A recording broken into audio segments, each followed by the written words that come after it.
नागपुर में रहने वाले स. द. महाजन, इनका अनुभव उन्होंने लिखकर श्री साई सागर को भेजा था। वो लिखते हैं, 1974 के पहले मैं नास्तिक था। मुझे श्री साई बाबा ये नाम भी मालूम नहीं था। लेकिन इस नास्तिक को बाबा ने कैसे आस्तिक बनवाया, वो अनुभव मैं बताता हूँ। 10 दिसंबर 1974 की ये घटना है। मैं नागपुर के एसटी महामंडल में काम कर रहा था। मुझे कंप्यूटर ट्रेनिंग के लिए पूना में एक दिन भेजा गया। उस वक्त मेरे साथ अमरावती विभाग के लिपिक भी ट्रेनिंग के लिए आए थे।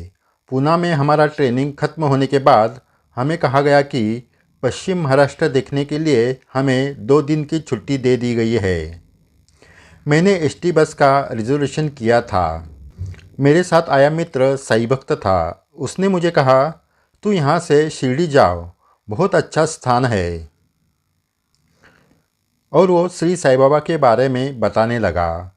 मेरा साई बाबा पर विश्वास नहीं था, लेकिन मेरा मित्र साई बाबा के बारे में इतनी बातें कर रहा था कि आखिरकार मैंने कहा, मेरा रिजर्वेशन हो गया है, अब मैं कैसे जाऊँगा। मेरा जवाब सुनकर वो बोला, तू चिंता मत कर, मैं तेरे टिकट पर चला जाऊँगा। लेकिन मेरे नाम के टिकट पर उसका जाना मुझे गलत लग रहा था। फिर भी वो जाने के लिए तैयार हो गया। मैं उसे समझाने की बहुत कोशिश कर रहा था, लेकिन वो मान ही नहीं रहा था। उतने में एक बूढ़ा आदमी मेरे पास अचानक आ गया और उसने कहा, वो इतना कह रहा है तो जाओ ना, उसका भी सुनना चाहिए। उस बूढ़े आदमी का हमारे बीच में ऐसे आकर बोलने से मुझे गुस्सा आ गया। मैंने उसे कहा, बूढ़े, 2 लोग एक दूसरे से बात करते वक्त बीच में टांग अड़ाना आपको शोभा देता है क्या? आपकी हिम्मत कैसी हुई? मुझे लगा मेरे इस बात से उस बूढ़े आदमी को गुस्सा आएगा, लेकिन उसके चेहरे पर एक गूढ़ मुस्कुराहट दिखाई दी। उसने मेरे कंधे पर हाथ रखकर कहा, तू जरूर आएगा। इतना कहकर वो भीड़ में गायब हो गया। उस 2-3 मिनट में मेरा मन कब बदल गया वो मुझे ही समझ में नहीं आया। मैंने मित्र को शिरडी जाने के लिए हाँ कह दिया। मित्र एकदम खुश हो गया। फिर वो मेरे टिकट पर नागपुर के महाराष्ट्र एक्सप्रेस बस में बैठ गया और मैं शिरडी बस में बैठकर दोपहर तक शिरडी पहुंच गया। मुझे शिरडी की कुछ भी जानकारी नहीं थी। शिरडी में उतरकर कहाँ जाए ये सोचने लगा। तभी वही बूढ़ा अचानक मेरे सामने आकर खड़ा हो गया। मैं चौंक गया।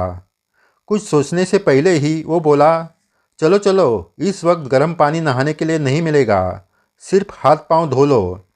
प्रसाद भोजन के टिकट निकाल कर रखी है। उसके कहने के अनुसार मैंने भोजन किया। मेरी सारी व्यवस्था लगाकर वो चला गया। दूसरे दिन भोजन के वक्त हमारी फिर से भेंट हुई। टिकट निकालकर हम खाना खाने लगे। खाना खाते वक्त मैं उस बूढ़े आदमी को गौर से देखने लगा। 2 दिन से मेरी चिंता करने वाला ये बूढ़ा कौन होगा? खाते वक्त वो बूढ़ा अजीब से हाथ हिला रहा था और मुंह से कुछ बड़बड़ा रहा था। प्रसादालय में बहुत सारे लोग हमें देख रहे थे। मैंने बूढ़े को समझाते हुए कहा, बाबा, आप ऐसे अजीब सा बर्ताव मत करो, लोग देख रहे हैं, वो आपको कुछ भी कहेंगे। उसने मेरे पास देखा और मुस्कुराए। फिर वो चावल दाल मिक्स करने लगे। तभी चावल में एक पत्थर मिला। बूढ़े ने कहा, बच गया, नहीं तो खाली फुकट में मर जाता और तेरे पे संकट आ जाता, क्योंकि तेरा टिकट था ना। मुझे उस बूढ़े आदमी के इस बड़बड़ से कुछ समझ में नहीं आया।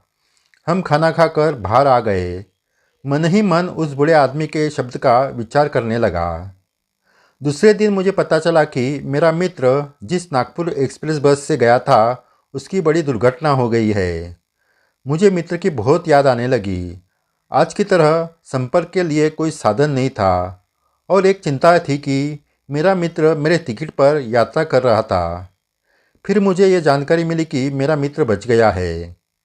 मेरे नाम के टिकट पर यात्रा करते वक्त उसे चिंता होने लगी। फिर वो आधे रास्ते में ही नीचे उतर गया और दूसरी बस पकड़कर अमरावती चला गया। अगर उस बस में से वो गया होता तो उसके प्राण चले जाते। बाद में जांच के बाद मेरे टिकट पर वो यात्रा कर रहा था ये मालूम होने पर मुझ पर भी कार्रवाई हो जाती।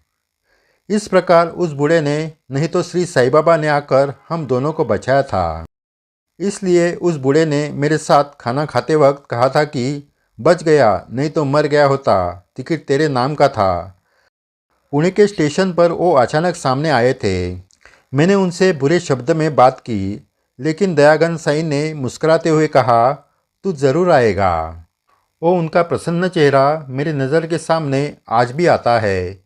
मैंने उनको पहचाना नहीं। मैंने ये भी नहीं सोचा कि मैं सीढ़ी में उतरते ही वो अचानक वहाँ कैसे आए।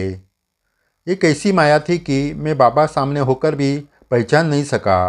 उस दिन से मैं पूरी तरह साईं भक्त हो गया। कोई विश्वास करो या न करो, श्री साईं बाबा आज भी सगुण रूप धारण करके भक्तों को बचाने आते हैं। जय साईं राम। साईं बाबा के अनुभव आज भी भक्तों को आ रहे हैं। आगे भी ऐसे अद्भुत अनुभव आपको सुनाए जाएंगे। अगर आपने ये चैनल सब्सक्राइब नहीं किया तो ज़रूर कीजिए। वीडियो शेयर करके अपने बाबा की लीला सुनाएं। ये सही सेवा है। जय साईं राम।